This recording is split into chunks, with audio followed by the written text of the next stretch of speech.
Hi, my name is Imelda Lamar, and I'm a product photography coach helping handmade sellers learn how to shoot product photos that sell online. And today I want to talk about shadows and why shadows are actually really important in your product photos. Now, if you are photographing your products, you might run into the issue of your shadows looking a little weird, or they look too dark, or maybe you're just trying to eliminate them altogether.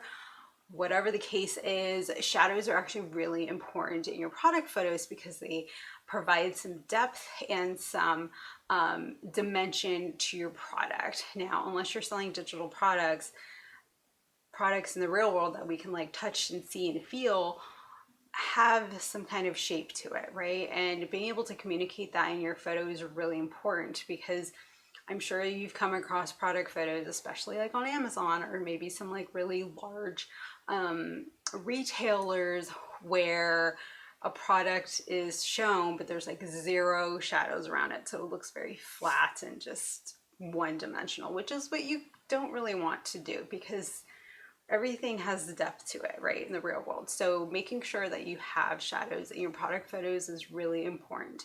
Now, the type of shadows is a whole nother topic, but you can have softened shadows, which I will insert a photo here so you can kind of see what that looks like, or you can kind of have harder shadows, which I will also include here. Now, these are two different types of shadows, and neither one of them is wrong, but I think using the soft shadows is really good in product photography because sometimes the harsher, darker shadows tend to just be a little intense and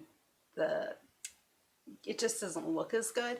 But using the soft shadows feels a little more warmer, more inviting, and puts the focus more on your product. So don't try and eliminate your product photos, your shadows altogether. Make sure that you have a little bit of shadow in your product photos. And if you are removing the backgrounds of your product photos because you're trying to get the pure white or whatever color you're trying to use, make sure that you add some shadows back in, because when you remove the background, you're probably removing any shadows or any other things, and then you're just going to have a weird flat photo that doesn't look natural.